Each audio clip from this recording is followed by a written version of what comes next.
We are live. We are live. We are live. Ooh, what's up, Hits and Heels? It is Wednesday. Welcome to Hits and Heels.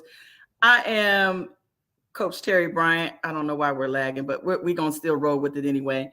Listen, tonight, y'all know I have a special guest. I have the stadium queen herself, Miss Natasha Gransberry. She is an attorney.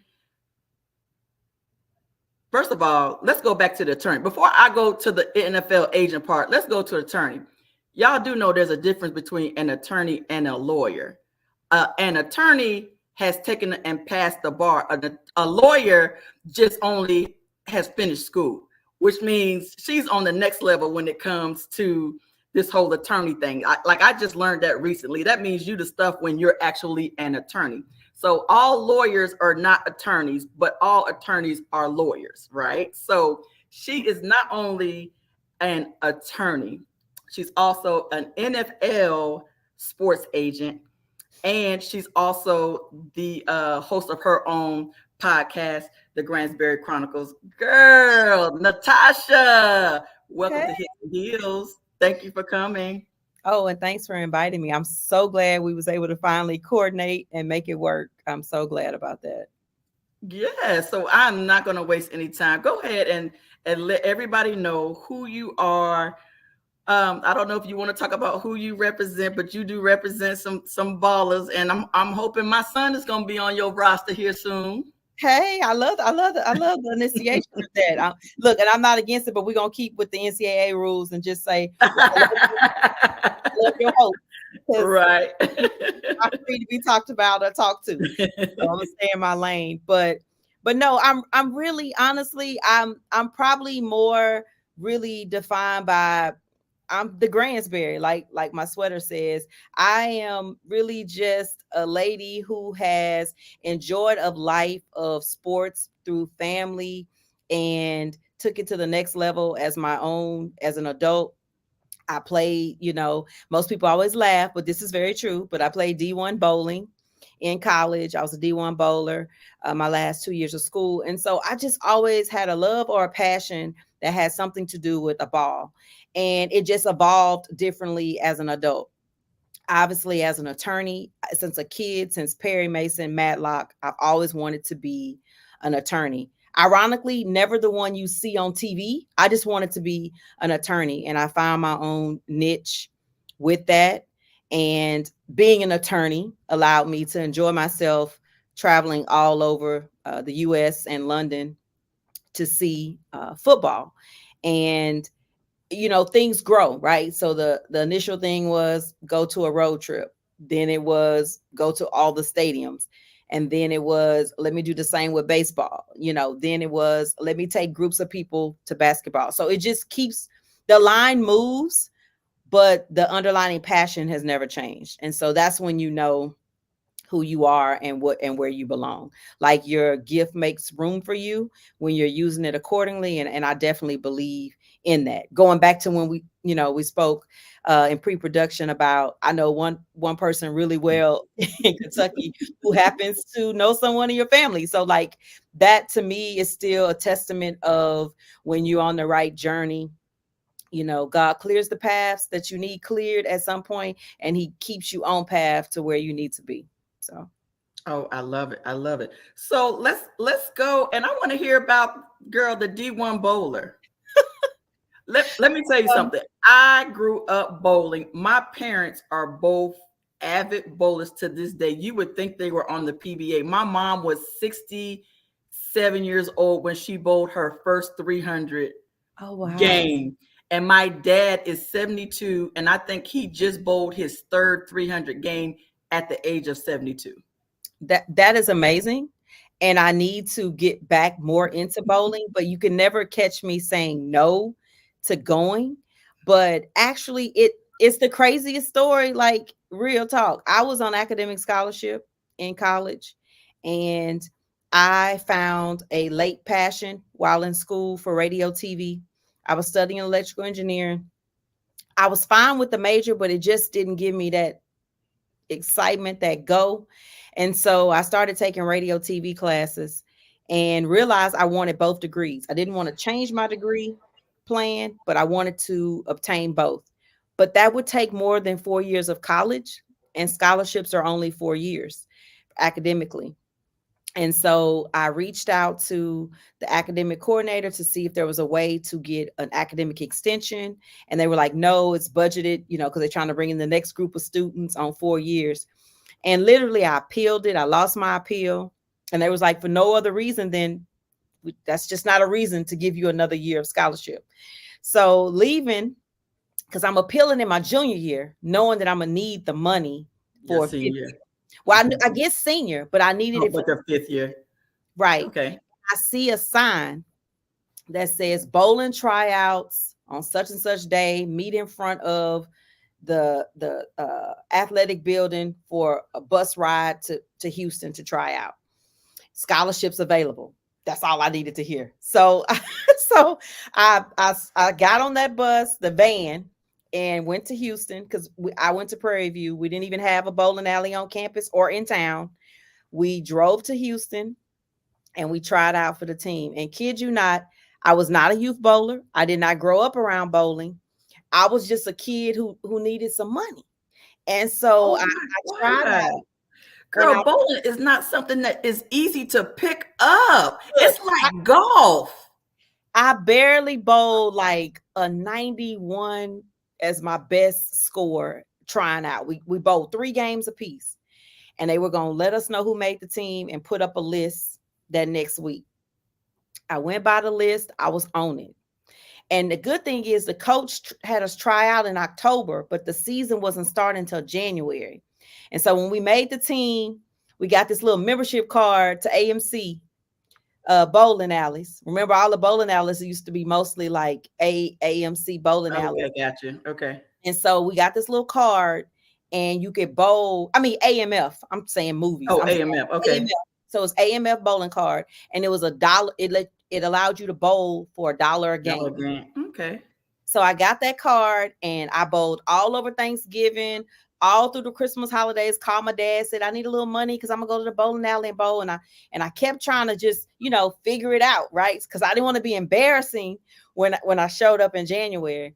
So when we started practice, by then I had improved. I had bowled like 101, 102. Like I'm starting to feel good about myself, even though that was not like some great average.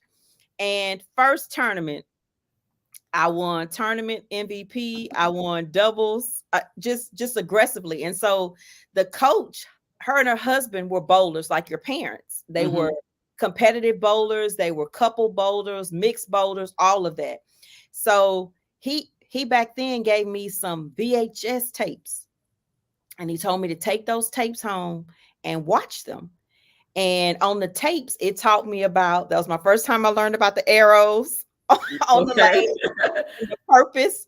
So I learned in reverse, right? Okay. So we made it all the way to the SWAC championship that year. And of course we lost to 2 ladies. They were sisters. They had been youth bowlers. So this was just a natural fit for them. They was just out there. But the best thing about it was to get to the SWAC championship, I had to bowl 5 strikes in a row. And it was so crazy because we really won from the extra rolls in the last frame. Me just turkey, and then like you just got focused in. Focused because we were so close, but it really was nobody else that could do it. And that's been my, that was my best game. It was a 226. And for me, that was great. But it took that. Like I had to keep rolling strike. I was in a zone once I got the turkey, it was like, I got this. Gosh. you just need me to do it 2 more times. And we going, And I think I gave it everything I had. And by the time we got to the SWAC championship, my poor little arm didn't have much left to give because it was the very next day. But hey, it led to 2 years of playing D1 bowling. I was MVP of the season. And by the time the season was over, I was averaging 185, which was really good for somebody. That's really good for somebody that did not grow up bowling. No, at all. And back then I just was the college style bowler, right? You go when the lights are off and you really just trying to have fun and you just throwing the ball down the lane to see how it goes. You didn't But have the big backspin and all that type of stuff. no, You just, I yeah. couldn't even tell you how to spin a I don't know ball. how people do that. Yeah. But the best thing about it was the coach told me later, you know, her husband talked to me about it later. He was like, I told my wife to pick you. I know you weren't, you know, you didn't have the best score when you tried out. He said, but I saw you would probably try the hardest. He said, you look like you would give it your best. And so I told her, pick her. And sure enough, I mean, I wasn't going to try to let the coach down or myself. Right. Right. And Because he gave you a scholarship. what other way to perform, right? And so it worked out. And you know, I still talk to my coach. I just saw her Sunday, her and her family, and you know, she still works at the university in a different capacity, but it's just, you know, lifelong changing things. I never thought I'd be bowling. I definitely never thought I'd be a collegiate athlete.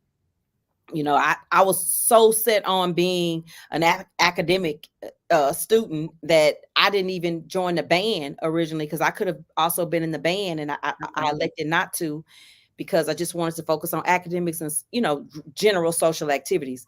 But yeah, I was a bowler, collegiate bowler. I love it. So, I love it. I got people logging in. That Next Level Review said that was inspiring. My girl Cynthia, who is the host of Sports Senses Zone. Hey Cynthia, she just put me on her podcast the other day, and I know she's gonna probably want to follow up with you as well. And Presto's Review is one of my players. He started this YouTube channel where how about he's making more money than when most grown people are making at the age of 14 from his YouTube channel. He had one video go viral that hit like 5 million views. I love it. Yes. Oh, I do too. Hey, bowling was to help fund my passion of radio TV. Right. So I wanted to keep that major. I did not want to let it go.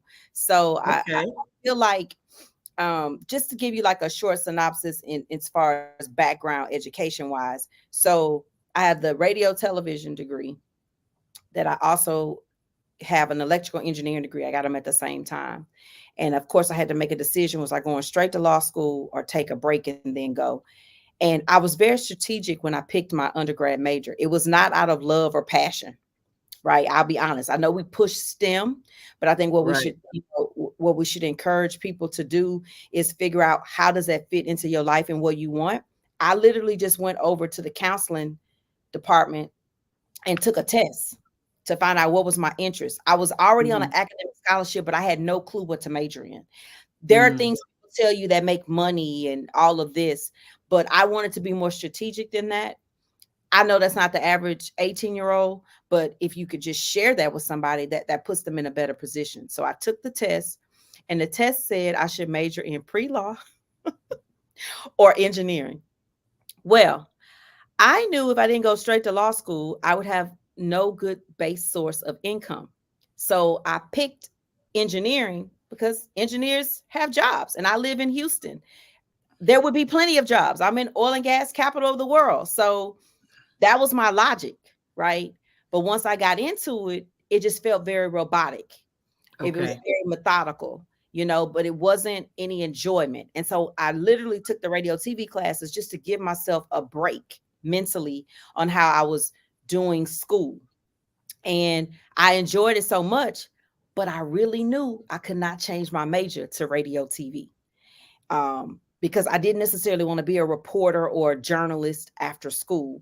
And so I stuck with engineering, but then I liked it so much, I had to figure out a way to join them together. Now, later, I merged them because I did go to law school. I worked 3 years as an engineer, and then I went to law school. And mid-legal career, I took the patent bar, which requires you to be either an engineer or a hard science. So I can say today, I use all of my degrees. People always say, all degrees, you say money and it's a waste and college is a waste. I, you know, on record have 3 degrees and several different exams, and I use every last one of them. This is a part of using my radio, TV, running my own podcast, setting up things for people with podcasts. I use my law degree every day of my life, honestly. And the electrical engineering, I still advise people, on different things with patents and just the science of everything. So I still use that as well. And so I am one testimony of, if you find what you really believe in when you pursue it and give your energy, the world will make sure that it happens. All of it has a space, right? And that doesn't mean even if you 100% don't do what you went to college for. I'm not saying that. I'm just saying uniquely, I actually use everything I went to school for. I love it. I love it. So how did, after being an attorney, how did you transition into becoming an actual NFL agent? So I have to give the utmost shout out and respect to Corey Williams of OSMG Sports Company Agency. He's been an agent for 13 years, and we met working. He's also a lawyer, and we met working together in 2011. And he had just become a sports agent. And I was complaining about, I need something to do for the weekend. I need a quick getaway or just something to do to hang out other than being in Houston, because we were just working all the time. And he was like, oh, we had somebody back out on one of our sports trips. We have an extra game ticket. If you can get a flight and a hotel, you can have the ticket. And so I'm like, okay, where is it? And he was like, oh, we're going to Tampa. So I'll check the flights. They were, reasonable, and the hotel was good. And I'd let him know at work, the next day. I was like, I can make the trip. He was like, okay, the ticket will be waiting for you. So I made the trip, and it was just such a good time. Like, it was just an amazing, fun time. And I was like, I might need to add this in a little more. I was like, okay. So I was like, when is the next one? And so we went to the playoffs that season, and it was the first time the team had ever made the playoffs. We were all Texans fans, and so it was the first time the team had made the playoffs. And that's who we went to see in Tampa when the Texans went. The Texans were playing in Tampa. Okay. And so then later that same season, we actually made the playoffs for the very first time in the history of the franchise. And we were going to go to the playoff game. And so now I'm like, ooh, playoffs. And the playoffs at that time, because it was 17 weeks, was my birthday weekend. So I lived in the moment, and then we won. So then it was like, oh, we're going to the second round. We're going on the road again, And so we go on the road again. And then I was like, next fall, I got to make this a part of my life. And so I started traveling with him, his brother. And then at the time, his sports agency life is just growing and progressing. And then I moved to a different city. And so when he would come to the city to interview players, take them to dinner, all of that, I would go. So I've been around his whole agency all this time. And he's referred people to me to do legal work, different stuff, because I do trademarks and stuff like that. So it was just like a good working friendship and working relationship. And he would always say, you should take the exam. And I was like, I don't have room in my life for another test. And it wasn't so much that I didn't want to be an agent. I just really didn't have room in my life for another test. Because I'm so, strategic about testing, right? I want to be the best at it. When I went to law school, I sold my house. I dedicated myself to that. And I finished number 3. I poured into that. I left my engineering job to make that commitment. And so mentally, even when I took the patent exam, I stopped working to only study and take the exam, because it's a very hard exam. Most people don't pass it the first time. And I just didn't want to put a lot of empty effort. So I wanted to give it my best shot. And so now here we are talking about another dang test. So finally, I said I was in a place that I could put the energy. Like, COVID has you really thinking about some things, and you get a little bit more time. And he made room for me. He, as in God, made room for my gift. And then he, as in Corey, also made room for me to be a mentor to me, working for it. And it's just been, that's the ride. But it literally started over me going to the game at the just by happening. But that's how God works, though. It just And I mean, he probably asked me like 4 or 5 times over the last decade, and every time I was like, no, I can meet you for dinner though. I'll meet you when you go for dinner. I can meet you Mhm. for a game. I can go with you to a mom's house, but I'm good until I'm not. So now here I am. Oh my goodness. So so where is your okay, so everybody, just for reference, the Stadium Queen is because every Sunday I would go online and go to her page so that I could see what stadium she's in because she's gonna show up at a game. Now everybody knows I love football, so I don't care who's playing, right? I'm gonna watch my Cowboys, Mhm. but I'm also gonna watch everybody. I'm gonna watch games from 1 o'clock until the last game goes off. I'm gonna watch Monday night, Thursday night, and I'm gonna watch college all day on Saturday. So everybody knows that I am a football fanatic.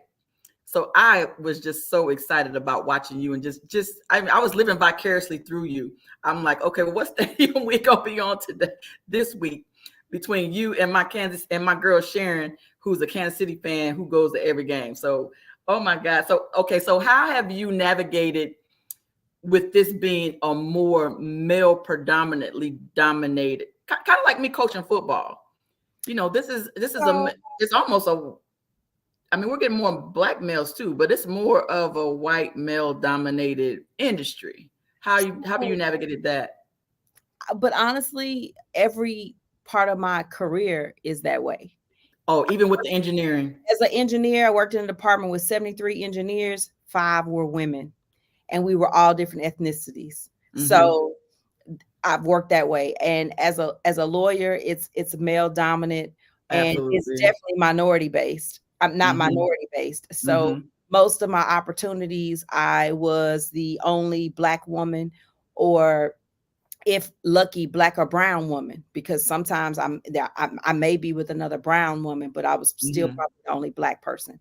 So professionally, that's always what I have seen. So I don't even really respond to it in that way because, I went to what people considered a lower tier law school. And so people try to, shun you with different energy. Like, why would you go to that institution? And I was like, because I know me. I, I'm a pass the bar, which I did. I Okay. passed the bar before I walked across the stage in law school. When I walked across the Mm-hmm. stage in law school, I had already passed the bar. That's the part. Yeah. I took it early. I finished law school early. Like I said, I finished number 3. My study buddies were the number 1 and 2. So I Mm-hmm. I can keep good company. I can stay focused. So I don't really care, to be honest. Like that's the truth about it. But I also can handle it. So directly, there's always been men or other people that feel like they can shun who you are to make themselves feel better. And I don't even care because I still believe what God has for me. You can't even destroy it. Maybe you're going to try to slow it down, but you can't destroy it. So, with that, male dominant industry, okay. And I come from a family of coaching pedigree. Okay. My uncle was a football coach and a baseball coach. And in the summers, we stayed with him and my aunt because his wife was my mom's sister. And so Okay. back then, you didn't have, remember, most kids were latchkey kids, but in the summer, it would just be these long breaks. So we would go with them. Well, in the summer, my cousin played baseball. And it was the old school way where you pull up to the back of the fence. You had a cooler. Everybody's sitting out trying to catch the balls, you hoped somebody hit a home run so you could catch a wild ball. So that was my introduction to sports from the game side, because what people don't understand, society has taught women to be in the stands or to cheer on others, but never to enjoy, learn the sport. Participate. Tell me a cheerleader that when she became a cheerleader, they taught her the game of football. They didn't. They taught her cheers. They taught her cheers and not That's learn the it. game. So Right. So that kind of leads to that energy and that space. So, I don't really know that it's male dominant. I know what I see, but that's right. so norm to me now. And I shouldn't say it that way. That's so norm to me that that's Mm-hmm. not even my But hint. it's not even an issue anymore. So what one of the things that I learned just being a female coach, we just bring a different perspective. What have you learned just bringing your female perspective to this industry that maybe a lot of guys are just kind of taken aback, like, oh, she brings this, or she thought about this. Is there anything like that that really stands out for you?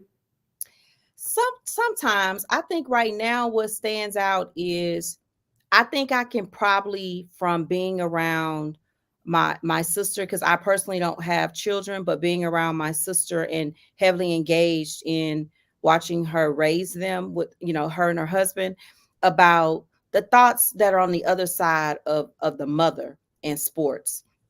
And so, when your kids are not meal tickets, I think what happens is they put a lot of that energy in front of us. They always want to show us the mom who gets saved by her son with sports. But I think the other side is to see where the mom is teaching the child that sports is a part of your life. It's not what's going to give you a life. And so I think her and her husband did a really good job with that. And I think us being with our sister bond and her sharing those things with me and giving me grace and space to have input into her children's life. Like, I'm allowed to give them discipline, emotionally, discussions I can have independently and not be told you're not their mother. You're the aunt, stay in your lane. And so those different dynamics, I can see those things in the kids or the young men when I'm trying to engage to decide who I would like to represent and how to approach them, because that dynamic and having those conversations with my nephew about kids, everybody's background's not the same, but you're on the same team, and how you want to make everybody feel whole. Like, I would never, if my nephew was playing 7-on-7 when he would be in town, I wouldn't call him and take him to eat or get him food. I'd be like, how many roommates do you have? Well, I'm gonna just send you the money and you go eat, but you make sure everybody in your room eat. And that way you don't keep isolating people about things that's not their fault. Right. And I think I learned that from the way I was able to be in with my sister and with my your sister in their life. Yeah. So has there been anything, what's been the biggest challenge? The biggest challenge probably would be is to get someone to understand that the best agent is not necessarily the person that's a yes man or a yes woman to you, because everybody thinks that, you're being courted, but they misjudge that for you just should do and say whatever. And I'm very comfortable with giving boundaries to everyone. So I have no shame in it, and it can be totally respectful, but it is a challenge because, and here's the thing, the challenge is not because of NIL. People think NIL created this new type of athlete. No, your character comes through in whatever is presented in front of you, NIL or not. Okay, but there is this theory that we're supposed to say yes to everything you want and do what you want in order for you to sign with us. No, my job is to get in that room you're not in and put you in the best position based on what you need. And it's not how much of a yes woman that I will be, to you. Because at the end of the day, you need to be a yes man or a yes woman to yourself and know what you stand for. So I'm real big on character.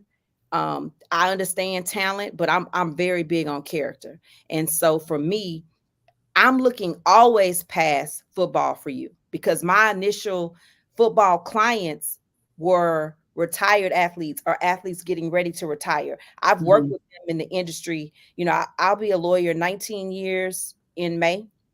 And so with that in mind, I have clients I've had 15 to 16 years. So that says something about relationships and understanding people and things. And they don't went from retired athletes still playing to retirement.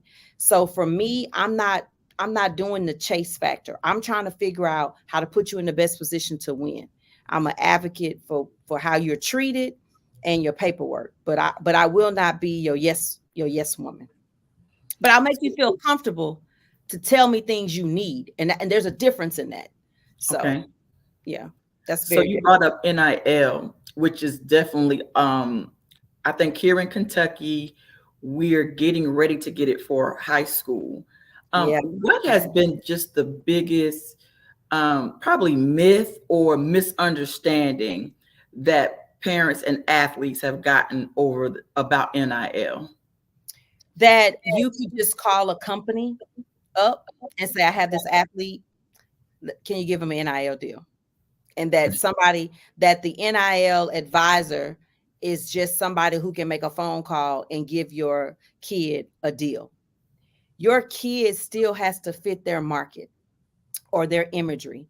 And it also goes back to, I think, with people having bigger platforms, I'm really glad that, Coach Prime took the time to explain to people about collectives. NIL is not destroying college football. It really is the collectives. And like, you can look it up. If you go to a big program and you go to their football page, or just even athletics, because it's not even just football, you go to athletics, you will see whatever name of the collective that's tied to the institution. And that collective is out advertising to the alum and supporters of the university to thrust in money. Or, do you own a business? Would you like marketing for your business? Come give to the collective. And then that collective turns around and they start, I like that player. Let's offer that player this amount. And let's get this player that amount. They're in contracts with the players, and then they're giving them the deals and exposures. They're not all getting potato chips and tennis shoes and car commercials, right? And so the bigger your alumni base, the bigger your money, the bigger your collective. Imagine how A&M could blink and not care that they fired a coach. That they fired a coach and pay him $76 million to go away. Well, did you see the halftime check? The halftime check they presented was more than that. So they already got that money back right now. And he's going to be paid that over years, but they got that money today. And then they're going to move on to other money. So that is what is driving it, because now the booster doesn't have to hide around the corner and leave a bag of money conveniently. Yeah. Correct. And so they're saying it's the kids, but it's the adults that put the opportunities in front of them. The kids are not knocking on doors and saying, I'm just going to need this. Now, I hear the stories of the coaches saying what the kid may have said to them, but that was created because you know what your boosters have done in these collectives. Okay. I mean, it's definitely not the same. We do it for the program, but I'm a member of a booster club, and we give for how well we want the kids to be treated. If we want the kids to eat a higher end meal before a game, we got to give a little bit more money. Right? We're not giving things to the kids per se, but you get my point. Like, yes, ma'am. That's still the same thing, but now at a higher level. So that's the biggest myth, that your kid, because he plays at this school, that they're waiting to give him a tennis shoe deal, or, and he gonna buy you a new house. That's great. But it's probably less than 5 kids per team that's really working out for at a number that makes a difference. And you're gonna pay taxes. You're making money, and the government wants a cut. So you're in income tax brackets, and you're not in your fast food tax bracket anymore. So those are the things that I think are a little misleading. And most of the kids can't talk about the contracts because they all have NDAs tied to them. So that's why more people can't get insight as to how it's really being done. Right. Wow.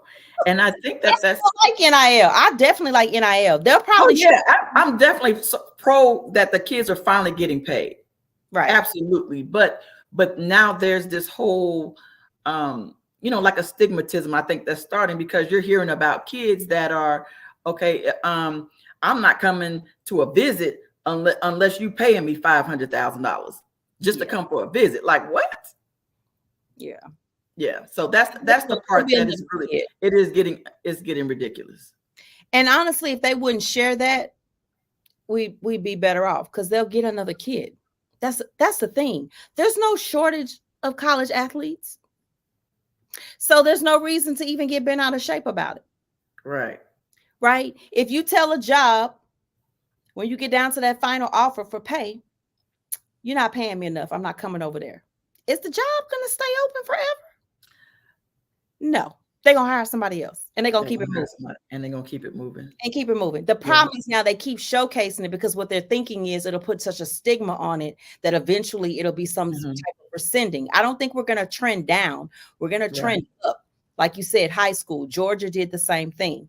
So, you know, as it trends up, that's what'll happen. But it still will not be every kid. It still will not be every kid. It's still just a small amount, that are actually that's going to apply for. Oh yeah. Right. The average kid probably, if he lucky, makes 5,000. Right. NIL deal. Gotcha. Still 5,000 he didn't have, but that's 5,000 that he didn't have prior. Right. Okay. Right. So where do you think college is going to trend now that we do have the NIL and these collectives? Because now we're seeing, you know, I'm not gonna lie, I was all in my feelings when Nick Saban retired. Right. And so rumor has it was it had something to do with the whole NIL deal and collectives and these kids with this sense of entitlement of wanting all this. Where do you see college football trending? I think it's going to eventually be some pressure by the NCAA to figure out another way for what set of rules they're going to implement across the board.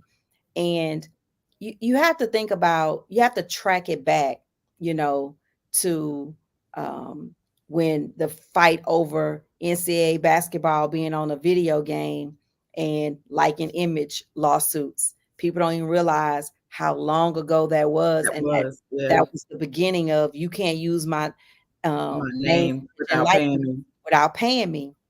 And so when you then go to the big court case in California and the kids won about name, image, and likeness, and it was kind of a quick fold, I would say, by the NCAA, like, okay, fine.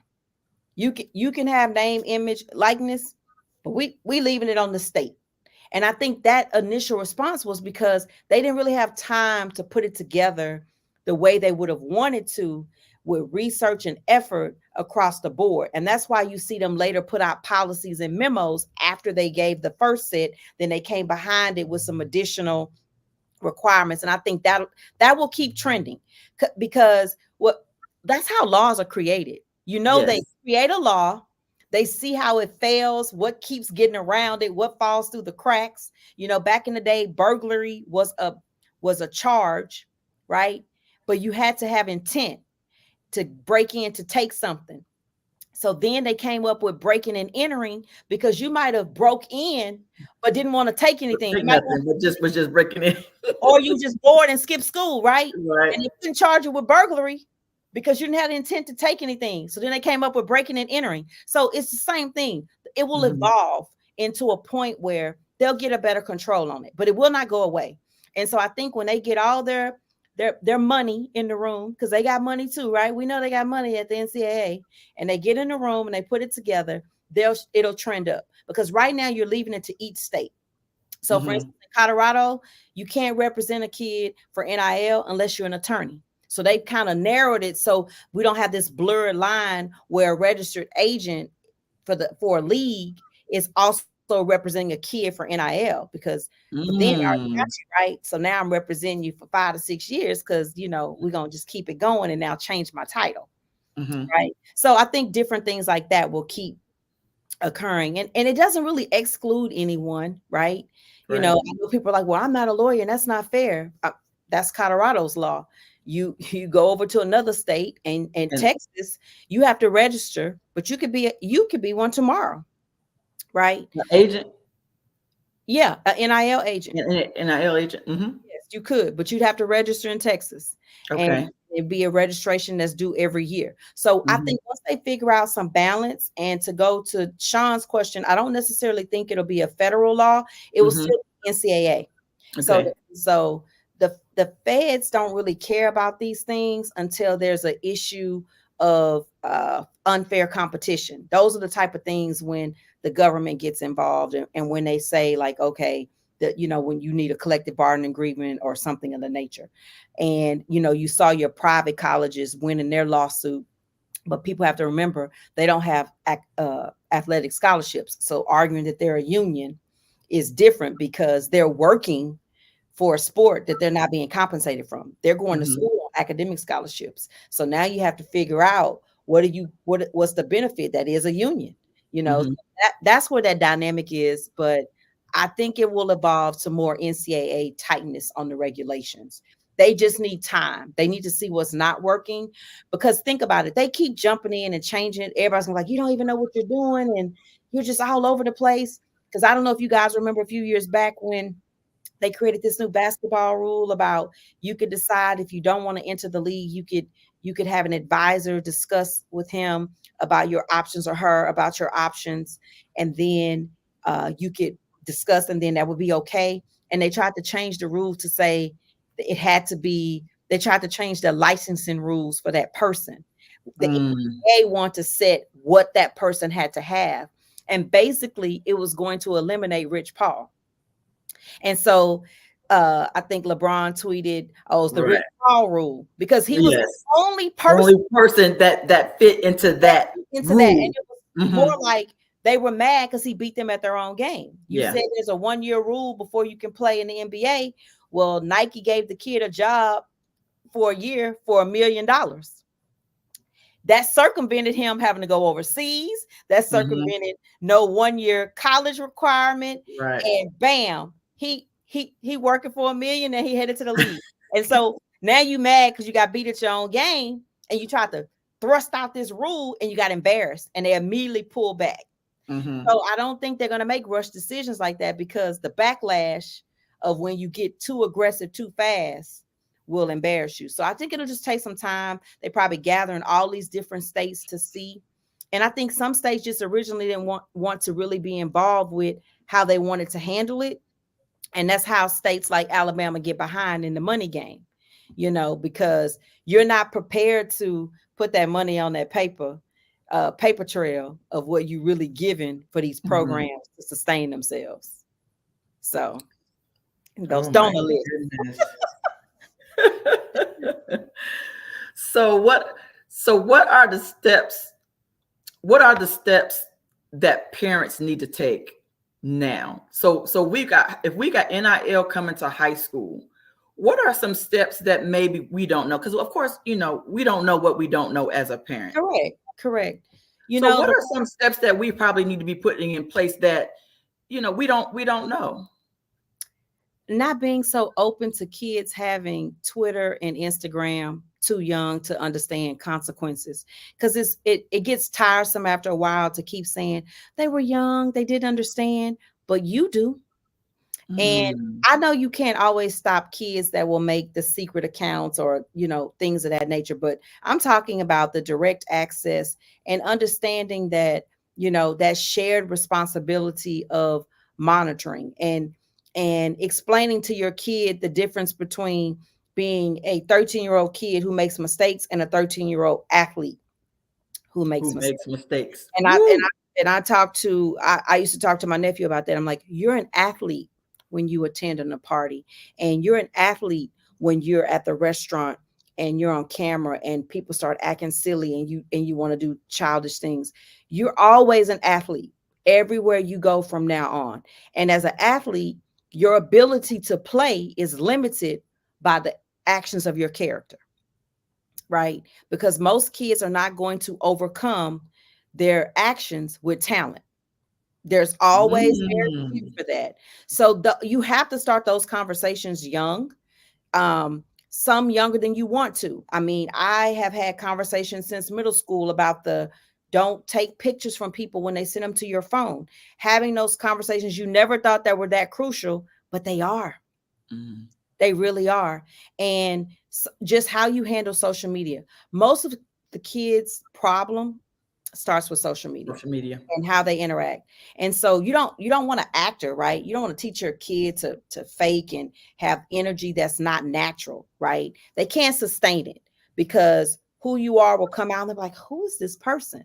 So the steps I would definitely take is you need a social media with your name on it. All this nickname stuff is great. Oh my And goodness. your name, and everything doesn't have to be posted.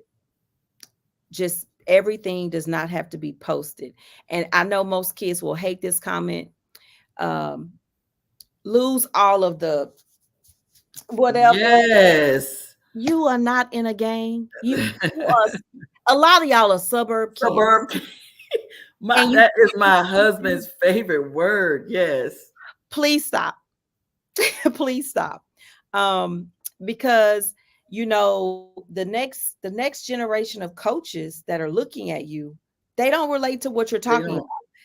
They grew up in the suburbs too, and they know you they went to visit you. They know where your high school is located. Stop it.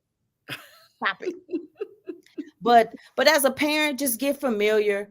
If the laws are coming, trust me, an influx of lawyers or NIL people will start giving workshops. You don't have to pay for all the workshops, but you definitely want to, but before you do anything, read the rules and then, get advice and make sure your advice is not self-serving, somebody who just wants you to allow your child to represent them, because you should not be giving 30 and 40% to somebody for NIL deals. Max is 20, but honestly, the more valuable the player is, the better he can argue for a lower percentage. Because are you really doing much for the 5-star? Are you really doing much, or is his talent? And you have to be honest about that. You do work, you negotiate, whatever, but there are some opportunities that are just never presented to every kid. Right. But the biggest is social media. I mean, social media is the start of it. It lives and dies, your NIL, with social media, because you can make a pretty good deal with a local business that's sustainable. Mm-hmm. But that local business really is the biggest one that cannot afford your bad social media. It will have the Keith Lee effect, Yes. And so you can't afford that. You can't afford it. And so I would definitely start with the social media and how you allow it to exist in their lives, the regulations of it, and stop the bathroom videos. Like, stop going in the bathroom to literally shoot a video. Schools have started implementing rules to write kids up for shooting videos in the bathroom. They've actually locked them. And now you have to get a key to go to the restroom in between classes because too many bathroom videos. Nobody wants to see you posting videos in the bathroom, dancing, posing. No. I mean, just think about it. If you own a pizza shop, do you want your NIL kid to be posting videos in the bathroom? No. Because somebody gonna write up under that post, do you have pizza in there too? Right. Absolutely. So, no. Wow. So where do we go as parents, as far as when we're trying to prepare our son or daughter, for that matter, for the next level? What are you seeing that we're missing something besides some of those parents that are living vicariously through our kids, and they might not necessarily have the talent? What do you say to them? Have you had to have those harsh conversations with them that have sought you out as an agent and be like, he's just not him? So I didn't actually have to talk directly to the kid. It was somebody was trying to refer me another kid, and I had to have a truthful conversation with them about agents are not in the business of just handing out money for free workouts for a couple of months. And what people don't really realize is, like, as a first-year agent, I've been blessed in the opportunity of being mentored by someone who's been in the business so long and working with him on that. And part of one of the things we talked about is I was you're licensed after the recruiting period has started. So you're licensed in October, but people have started recruiting May, June, July. So most of these potential picks for the draft, people have already been engaging them. And then you're coming in on the tail end, hoping to get in there and get someone. And one of the things that people don't understand is the agent is footing that bill. There are instances where you might not pay, but if you're not on that draft grade list that comes out, you got to be stellar to want people to write checks to pay for training, housing, and food for a few months. And the realest conversation is, sweetheart, you don't have a draft grade. You're not on anyone's radar. There are 32 teams and none of them know you. You don't have anything stand out about where you attended school. You don't have any different type of athleticism than every other guy. And I personally have never to my face been called a B word, but I have seen people get upset about you telling them that information. And remember, it also happens to the people that are in the league too, because then they contracts come up and somebody got to tell them, you not top tier. Right. You to get that second contract. Correct. And so I think enough parents need to have more conversations about rejection. And rejection doesn't mean a lack of effort or opportunity. It just means that person rejected you. And it's okay. And people are like, oh, they doubted me and I'm showing them. That was their opinion. Like, my opinion not to sign you doesn't mean John won't sign you. And that's okay. There's no reason to be mad at Natasha. I don't owe you to sign you. And I think there's too much entitlement. That's great. You played. I don't have a duty to sign you. It's got to be a mutual benefit. I can't outspend what you're going to make me. Right. All of you are not future Ryan Clarks. Okay. So that's the reality, right? And I think along the way, you have to always be talking to your kids about the split world of both, right? Enjoy the sport, but don't feel like the sport is your only path. That doesn't mean you're not entitled to still go for it. I currently represent quite a few players who graduated. Okay, so this is still plan B, going for the draft. Okay, they made sure to walk across that stage already. And so that is very important, and it opens other opportunities. They're still permanently a part of that alumni association, and there's nothing wrong with whatever level you play at, D1, D2, whatever. But stop sending your kids to schools that can't build them into better men or women and won't care about their stability. One thing I'll say, just recently on one of my nephew's visits before he committed to SFA, it was a D school opportunity. And one thing I really say I love the way they handle it. They said, we have a separate practice for the kids who are in the program for being a pilot, because they need to get their flight hours. And so they have workout set up so they can have that opportunity. But then you're going to attend other schools that are forcing your kids into 3 different majors. So that's the myth that should be killed when you're getting a free education, you don't need NIL. And they're forcing the kids to pick certain majors. And the kids aren't really talking about it. You know why? Because they want to play football. Because they just want to play football. And somebody should have told them football should never be that important. Right. Because you still got to have a life outside of football. Football is not going to last forever. Do you think Shazier thought he was going to get hurt that early in his career with the Steelers? Oh, absolutely not. He didn't think that. Yeah. Hamlin, you think that's what he expected to happen in a football game? No.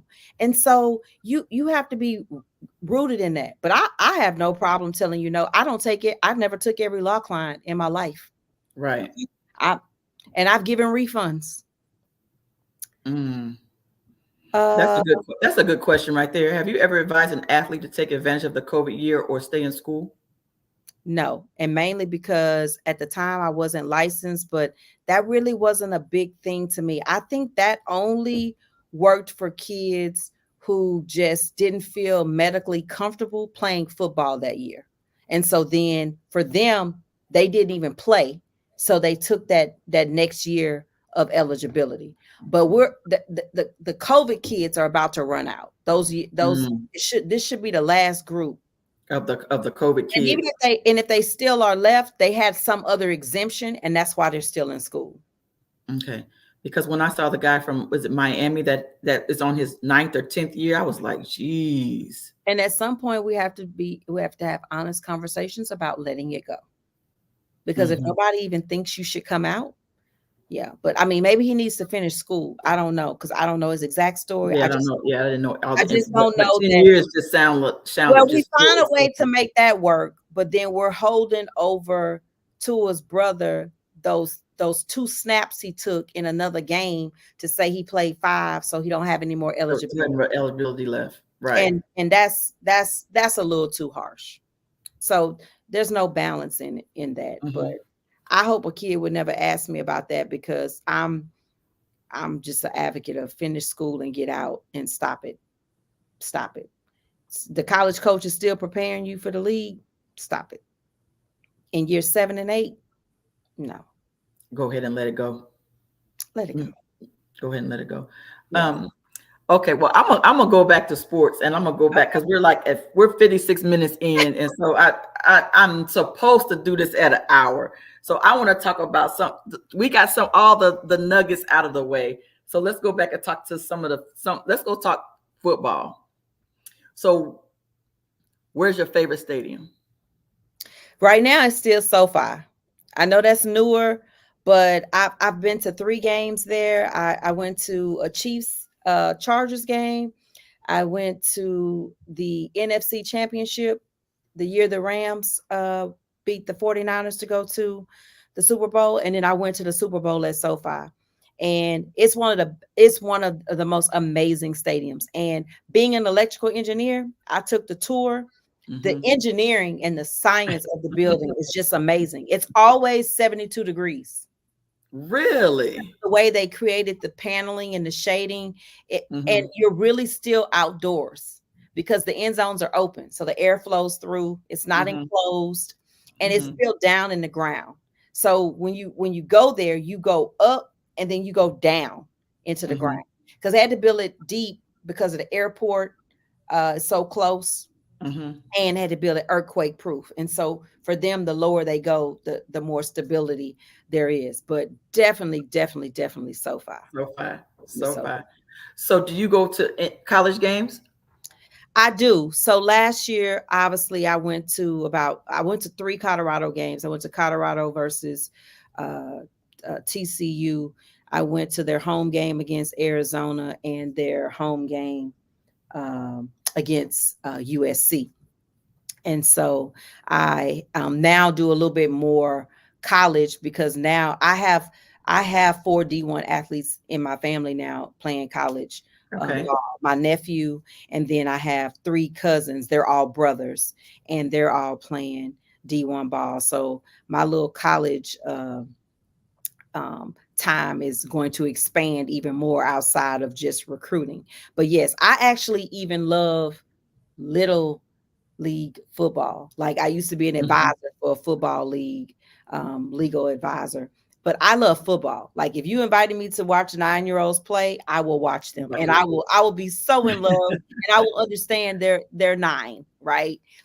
So I'm that person. I can watch 9-year-olds, I can watch 19-year-olds, I can watch the pros. So do you go to high school games on Friday nights? I definitely do. So my nephew just graduated. He's back-to-back state champion, DeSoto High School. And so I just I'm season ticket holder the last 2 seasons for him. And when I lived in Dallas for 7 years, I went to all of those high school games. But I literally go to anyone I know that has a kid. I'll come support your kid and go to the game. Yes, I do. I'm all type Friday nights. Like I may have on lipstick or whatever. I will put on a beanie. I'll sit in the rain, the snow. I'm a go. Rain, sleet, or snow, I will go, including cold. So I've been to Green Bay in the snow and the rain. It doesn't matter to me. I'm not that diva. Yeah. So She said we got to get her to a DCD game. So I coach for the Derby City Dynamite, which is the yes. women's team. Oh no, you got to. I'm gonna tell you which one you go to. You got to go to championship weekend. It's the weekend of July the 27th at Canton. That's where all the women championships I'll put that on games my are. schedule because I'm definitely gonna be in Canton again this summer since the Texans finally got their first Hall of Famer in Andre Johnson. So I will be there for that. Yeah. And then we'll be at Texas. We play at Texas November 22nd, I think. Kentucky plays at Texas. Oh, really? Okay. So That's maybe we can meet up then. Oh, yeah, that's gonna be a hard game to get to. I think it'll be easier for me to get to Kentucky. You don't know about them. Well, come to Kentucky. They gonna put y'all way up in the little corner at the top on the right, and you're gonna need binoculars to get in the Texas games. Oh man, Texas! This is Texas. Yeah, we so football deep. It's well, better. I get it. Well, so I'm open. But I'm open. Okay, you're open. Like, I'm open to coming to Kentucky. It don't have to be on my turf. It don't have to be made easy. Okay. Me. Yeah, that's my. But I was going to say, well, we'll be down your way. If you're down my way and I can November 22nd we're going to Texas. Yeah, but okay, it don't take but a moment to shoot up to Austin at all. Okay, 2-hour drive, 2.5 max. Yeah, so we'll definitely chop that up. Yeah, we'll definitely chop that up later on. For sure. So, is there a question? Because I know you get asked lots of questions. Is there a question that people need to ask you that we don't ask because of what we don't know, or did we cover everything? I think the only thing is about the transfer portal. Let's talk the transfer portal.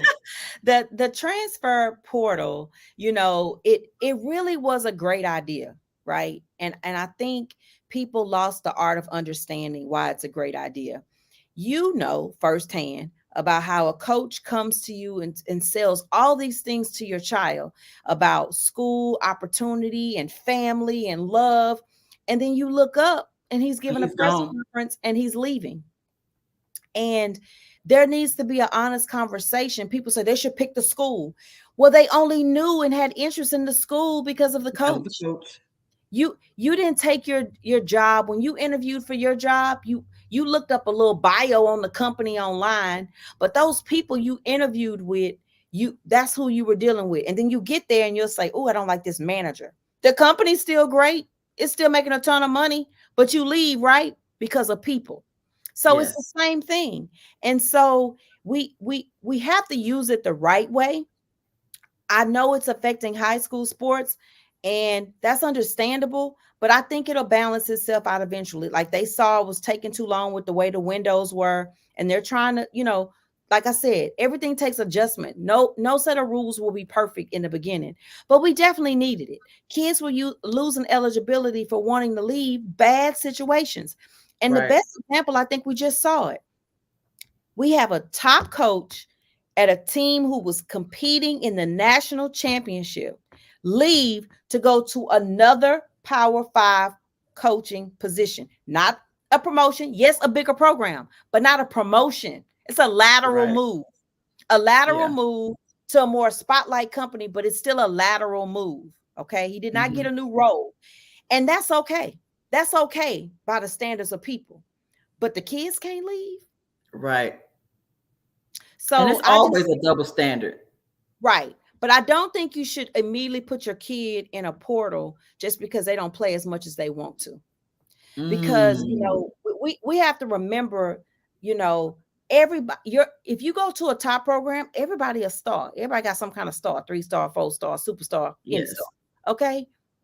So what? Yeah, I've learned that the whole star rating is just, again, it's still somebody's opinion. It's somebody's opinion. And if you don't meet the height requirement and the weight requirement, you can't even get starred. Right. They didn't decide this is the range and these are the only type of people we giving stars to. So that's why I say no star. And so my point is, like, are you having honest conversations with your kid and be honest about your kid's character? Because some kids are on the bench because of character.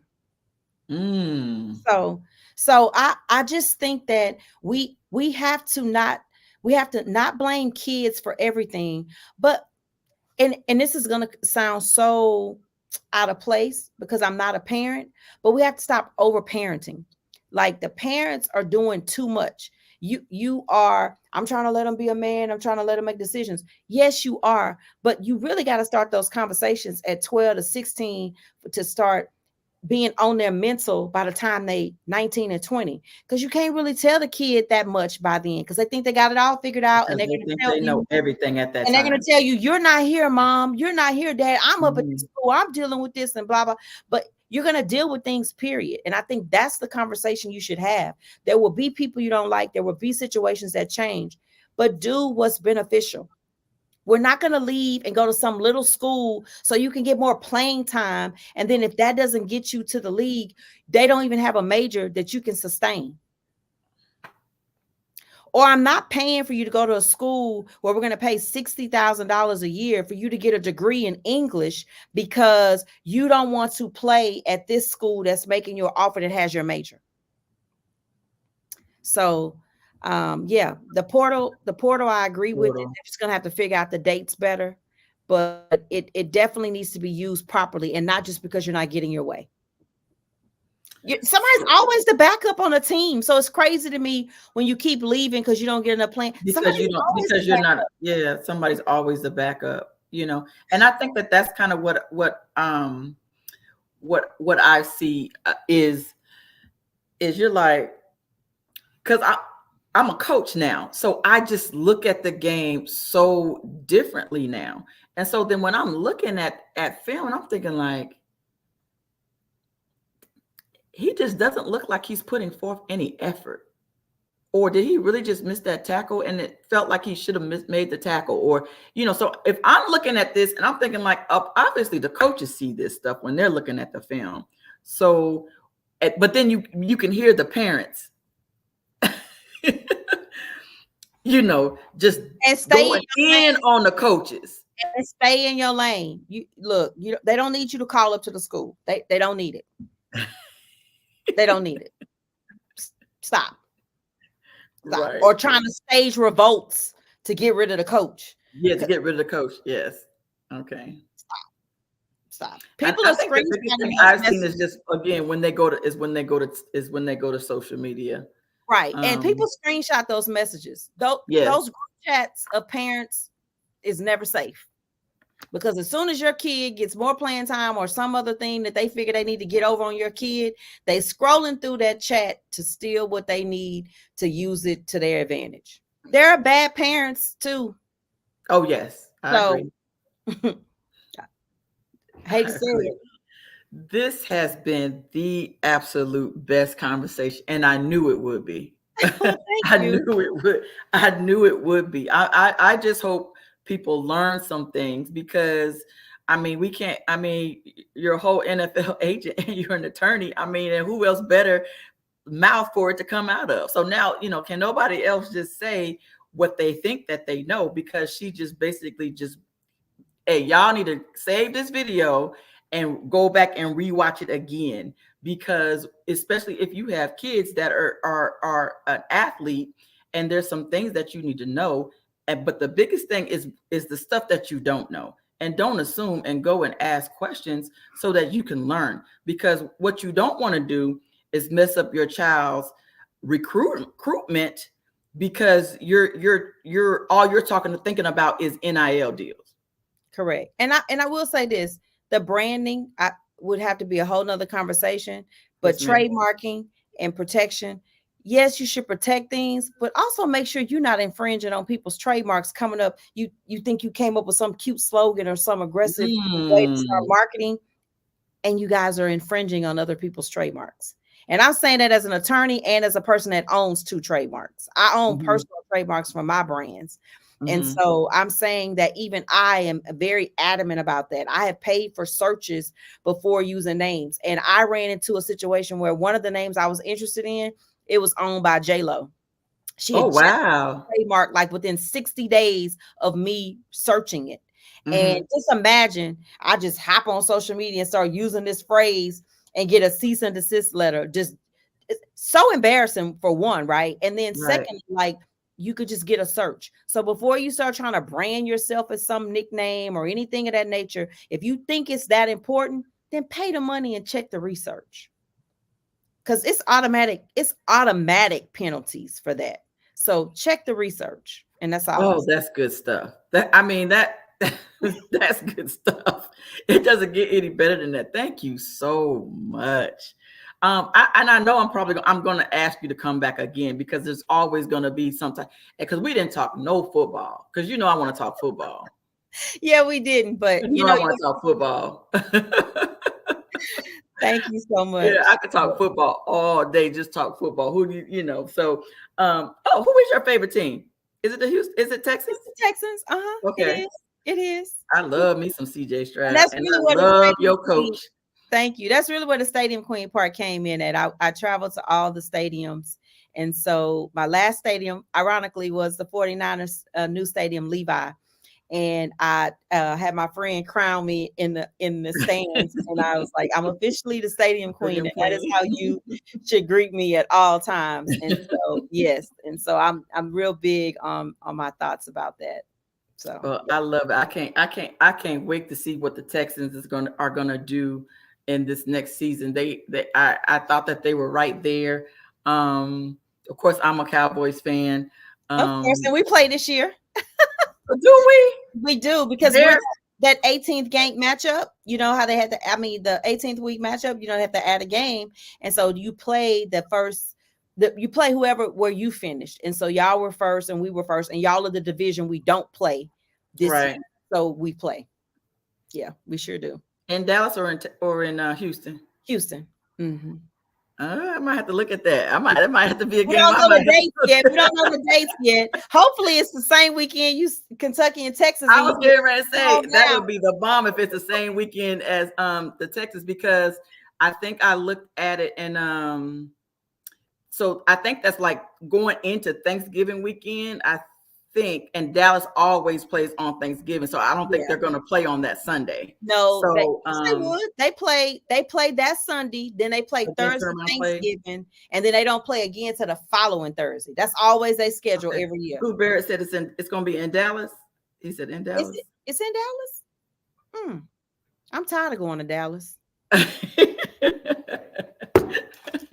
No offense. The last one was in Dallas. We got time. We'll figure it out. The schedule hasn't. It don't matter, because I would still be there. It don't matter. My husband. What, baby? That's what I just told her. That Texas. My husband just, because he's a 49. He just said that Texans are going to be good. Yeah, that's what we were just talking about. They're going to be good next year. I know he missed D'Amico. You miss. I know that she said, I know you miss D'Amico as your DC. Yeah, but I'm proud of him. He said yes, but he's proud of him.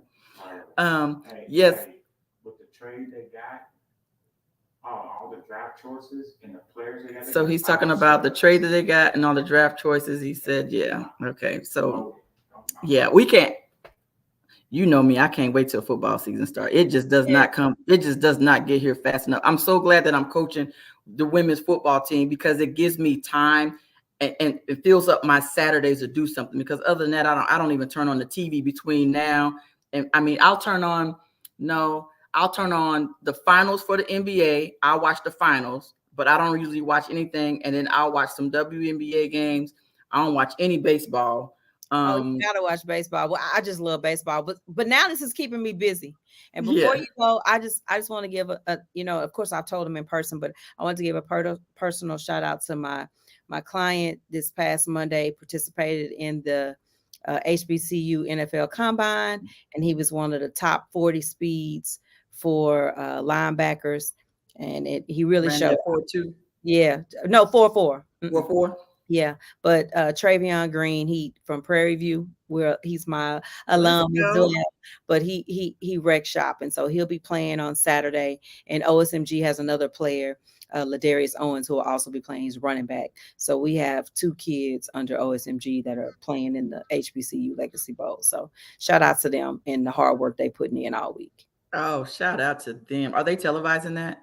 They are. Yeah. Good. I'm streaming it. Yeah. Okay, good. Because we just don't get enough of the HBCU games. I saw a lot more this season than I have probably in the past 3 or 4 years. Oh, well, that part too. Yeah. Normally it's just the Bayou Classic. Yes, and that's it.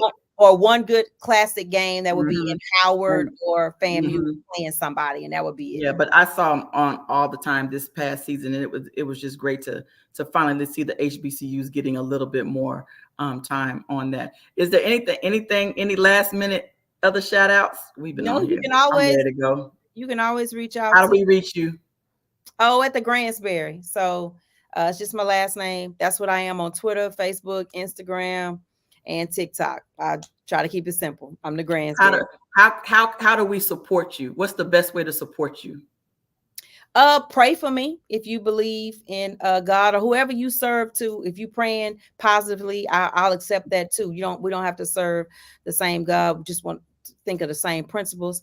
And then you could follow my page on Instagram. And if you know somebody that's interested in learning football and they're not familiar with it, I have a book. It's called the Gransberry Gridiron Guide. It's just I'm ordering it. Where's it on Amazon? It's on Amazon and on my website at thegransberry.com. And it's very fun. Danny, can you put her website on the thing? Yeah, it's just it's very simple, 100 pages.